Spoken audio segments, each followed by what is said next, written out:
मैं तुम्हारे लिए क्या करूंगा, एक नया, आई will make you a new वे।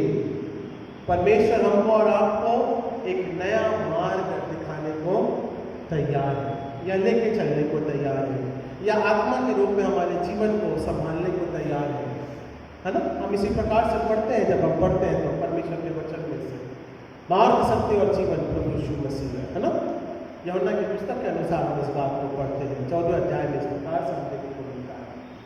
सो परमेश्वर हमारे लिए नया मार्ग तैयार करता है, उसकी प्रतिज्ञाओं में जब हम बने रहते हैं तब वो आपको और आपको एक शांति और हमको आपको एक आराम प्रदान, जब उसके तहत हम जीवन को जीते हैं, नए मार्गों के तहत वो हमको लेके चलने के लिए तैयार है। इजरायलियों के तहत उनके सारे अपराधों को क्षमा करके मैं तुझे एक नए मार्ग में लेके चलने के लिए तैयार हूँ। जो वाचा, जो देश मैंने तेरे पितरों से किया है, वो देश में दोबारा फिर से बसाने को तैयार हूँ। जो आशीषें मैंने 2026 में तुम्हारे लिए ठहराई है, जिसके तहत मैंने तुम्हारे जीवन को 2026 में प्रवेश कराया है, उन आशीषों को देने के लिए मैं तैयार हूँ। चलना कठिन है ना, 2026 में चलना कठिन है। हर्डल्स आते हैं, स्पीड ब्रेकर्स आएंगे है ना, कभी धचका लगता है, कभी उड़ोगे, कभी गिरोगे, कभी संभलोगे, कभी परेशानी आएगी, कभी तकलीफ आएगी। हर्डल्स बहुत है, स्पीड ब्रेकर बहुत है 2026 में। मार्ग है क्योंकि है ना, कभी गड्ढा हो जाता है, कभी गाड़ी उलट पुलट हो जाती है, कभी खराब हो जाती है ना, फिर सर्विसिंग कराना पड़ता है, फिर बराबर चले ना डॉक्टर साहब, you need to service. 52 Sunday servicing के लिए भी दिए गए हैं। सप्ताह भर चलने के बाद में कहीं कुछ खराब हो जाए, प्लग, स्टार्टर, बैटरी, गाड़ी है ना, नहीं चार्ज सब और क्या क्या खराब होता है भैया, अपनी 2 व्हीलर बहुत खराब होती है, सब खराब होता है। तो 52 संडे परमेश्वर हर एक के तहत सर्विसिंग करने के लिए ठहराया गया है ना।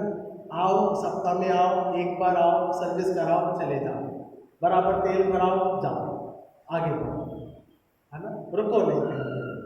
सो देयर आर हर्डल्स है ना, स्पीड ब्रेकर्स है, परेशानियां, तकलीफ है, गड्ढे बहुत है। परमेश्वर कहता है मैं मार्ग में, वो ऐसा नहीं बोला बाबा, जब देश दे रहा था दोबारा फिर से अब्राहम को तो बढ़िया बसा दिया, चल भैया चलो, हो गया, आगे निकला वो उर से हलो कनान देश के लिए, बढ़िया आराम से, कोई दिक्कत नहीं थी, क्योंकि देश उसको देना था। उसमें उसने पेड़ लगवाए, ये वो तमाम बातें करी, सब आशीषों के तहत उसे फलबंदा करा, फिर दोबारा क्योंकि माने नहीं, तो उसके बाद में तमाम अनाथ पंछी और तमाम ये वो जिस प्रकार से लोग रहने लगे। आप मूसा को बोलते हैं बाबा वो देश देख ले, मूसा ने भी पाप किया, बराबर है, तो वो देश मार्ग को दोबारा फिर से ले जाना मांग रहा था, तो नहीं प्रवेश करने पाया। यहोशू को बोला बाबा तू प्रवेश कर, चढ़ाई कर, वो भी डर गया, वो भी 12 गोत्रों को भेजता है, जाओ भैया देखो पहुंच पाएंगे कि नहीं पहुंच पाएंगे, विजय हो पाएंगे कि नहीं। जोशुआ को बोलता है, काले बोलता है जोशुआ को, नहीं साफ कर पाएंगे, चिंता नहीं करो, चलो मार्ग पे जो परमेश्वर बोला है, तब जाके वो देश दे पाएगा। Are you understanding me? मेरी बात समझ में आ रही है? अब्राहम के लिए मार्ग तब तक ठीक था, उसके बाद का जो मार्ग है इस्राएलियों के लिए वो हर्डल्स थे, क्योंकि ऑयलिंग बराबर नहीं करी गई। परमेश्वर था ऑयलिंग करने के लिए, पर वो मानते नहीं थे, साथ साथ चला तब भी नहीं मानते। इसलिए परमेश्वर बोलता है मार्ग में मैं तुझे नए बनाने के मार्ग को लेके चलने वाला परमेश्वर। ऑयलिंग के लिए 52 संडे आना जरूरी है, ठीक है, ये ध्यान रखना, नए मार्ग में चलना ऑयलिंग जरूरी है। ओके, सो परमेश्वर का वचन समझने के लिए यूहन्ना की पुस्तक उसका 16वां अध्याय, तीसरी बात, मैं तेरे लिए जंगल में नया मार्ग निकालूंगा। यूहन्ना की पुस्तक उसका 16वां अध्याय, जॉन चैप्टर 16, इस बात को हम समझेंगे। यूहन्ना की पुस्तक उसका 16वां अध्याय और उसकी साहब पढ़ दीजिए पदे 32 और 33 पदों को पढ़ते हैं। देखो मैं आपके लिए पढ़ देता हूँ। देखो वह घड़ी आती है, वरन आ पहुंची है कि तुम सब तितर बितर होगा, अपना मार्ग लो लोगे। बराबर है। प्रभु यीशु मसीह को मालूम है ये बाबा इनको कितना भी डायरेक्शन दे दो, east west north south Google map जिस भी प्रकार से दे दो, ये क्या करेंगे हर समय। और हम कभी कभार गूगल मैप को बड़ी गाली देते हैं, पता नहीं कहाँ लाके खड़ा कर दिया, डायरेक्शन ही नहीं होता है बराबर से ना डॉक्टर साहब, बराबर है ना। कभी कभार गूगल मैप भी आपको भटका। ओके, सो मालूम है प्रभु यीशु मसीह को ये क्या है, मैं कितना भी गूगल मैप दे दूं, किस भी प्रकार से कहता हूं, डायरेक्शन दे दूं, ये क्या करेंगे, मार्ग भटक लेंगे। क्या लिखा हुआ है, क्या लिखा है, बहुत सुंदर चीज लिखी है, देखिए पढ़िएगा। देखो, वह घड़ी आती है वरन आ पहुंची है कि तुम सब तितर बितर होकर अपना मार्ग लोगे और मुझे अकेला छोड़ दोगे, तो भी मैं अकेला नहीं, क्योंकि पिता इजराइलियों के लिए परमेश्वर ने नए जीवन के रूप में इस बात को बना के रखा, और 2026 में भी वही इजराइलियों के लिए, हमारे लिए, मसीह कलीसिया के लिए, विश्वास के लिए वो इस बात को प्रकट करता है। भले ही तुम तितर बितर होकर अपने मार्ग को लोगे, 52 संडे मेरे को मालूम है आओगे नहीं, ऑयलिंग नहीं करवाओगे,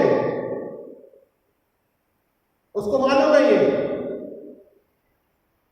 तो भी वो हमारे लिए क्रूस पे चढ़ता है, तो भी वो हमारे और आपके लिए क्षमा को प्राप्त करता है। क्यों वो क्रूस पे चढ़ता है? क्योंकि तुम्हारा जो मार्ग था, जिसे तुम डेफिनेट नहीं थे, उसको क्रूस के माध्यम के द्वारा परमेश्वर के तहत जोड़ने का कार्य कर दिया परमेश्वर, प्रभु यीशु मसीह, है ना। पहले आदम से वो मार्ग टूट गया था, हाईवे से हमारा लिंक खत्म हो गया था, प्रभु यीशु मसीह में हाईवे से लिंक बन गया है, अब आप स्वर्ग को जा सकते हैं, ठीक है। और फिर क्या लिखा हुआ है, मैंने ये बातें तुमसे इसलिए कही कि तुम मुझ में शांति मिले, संसार में तुम्हें क्लेश होता है, परंतु ढाढ़स बांधो, मैंने संसार को 2026 परमेश्वर ने हमारा और आपके तहत, प्रभु यीशु मसीह के तहत नए मार्ग के रूप में वो समय, वो कार्य, वो योजनाएं, हर एक बातें अपने अधिकार में रखी है। तो that is the new life. यशायाह उसके 43वें अध्याय में जब वो नए बनाने के रूप में प्रेरित करता है, forget the past, do not dwell in the past, पहली बात हमें सीखने को मिलती है। दूसरी बात, I will make you a new way, परमेश्वर हमको नया बनाता है और नए जीवन के रूप में लेके चलता है। I will give you a new thing, है ना। इसी प्रकार से हमने 3 बातों को देखा है। होने से परमेश्वर की आशीष निरंतर आपके जीवन में अनुग्रह के द्वारा, सामर्थ के द्वारा प्रकट होने पाए। अंतिम बात कह के मैं समाप्त करूंगा, क्यों वो नया बनाता है। यशायाह उसके 43वें अध्याय के अनुसार कंक्लूजन में मैं एक बात कहूंगा सारांश के रूप में। 13वें पद में लिखा है, मैं ही परमेश्वर हूँ। यशायाह उसका 43वां अध्याय और 13वां पद में लिखा है, मैं ही परमेश्वर हूँ और भविष्य में, बराबर है ना। भूतकाल तो ठीक है बाबा, मैं तो था ही था, भले ही तुम्हें स्मरण हो चाहे ना हो, वो बात की बात है। 2025 में मैं था, पर आने वाले 2026, 27 और तमाम जो समय है, मैं ही तुम्हारा, इससे भूलो नहीं। हाँ, मेरे साथ कोई, मेरा हाथ से कोई छुड़ा नहीं सकेगा। जब मैं काम करना चाहूं तब कौन रोक सकता है ना। परमेश्वर का वचन ऐसे लिखा ना, तुम्हारे भविष्य में मैं ही हूँ बेटा, तुम चाहे कितनी भी गलती भटक जाओ, इधर उधर अपना समय बिताओ, बराबर है, 52 संडे आओ चाहे नहीं आओ, तो मैं एक दिन मेरे पास में आना कंफर्म है, बनता ही बनता है। और तब वो क्रिसमस का केक काटेगा हमारे साथ नए साल के रूप में, है ना, क्योंकि मैं ही तुम्हारे भविष्य में हूँ। वो पहले लिख दिया उसने, तुम्हारा आना नहीं आना, ऑयलिंग करना नहीं करना, मैं तुम्हारे भविष्य में। सो भय के साथ, धन्यवाद के साथ, उसके अनुग्रह में नए जीवन के रूप में प्रवेश करना बहुत जरूरी है। आइए हम धन्यवाद देते पिता आज के समय के लिए, आपके जीवन के लिए, अनुग्रह के लिए पिता, आत्मिक संगति के लिए पिता, तेरी दया के लिए, नए जीवन में लेके चलने वाले पिता परमेश्वर, आप हमारे परमेश्वर हैं, सो हम धन्यवाद देते हैं।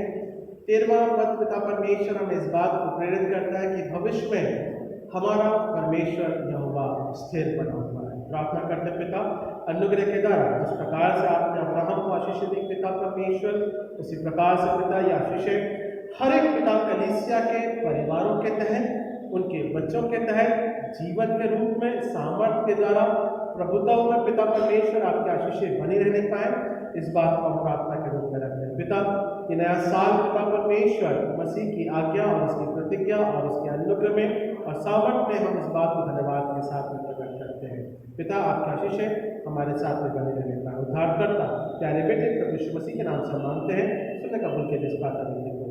आमीन।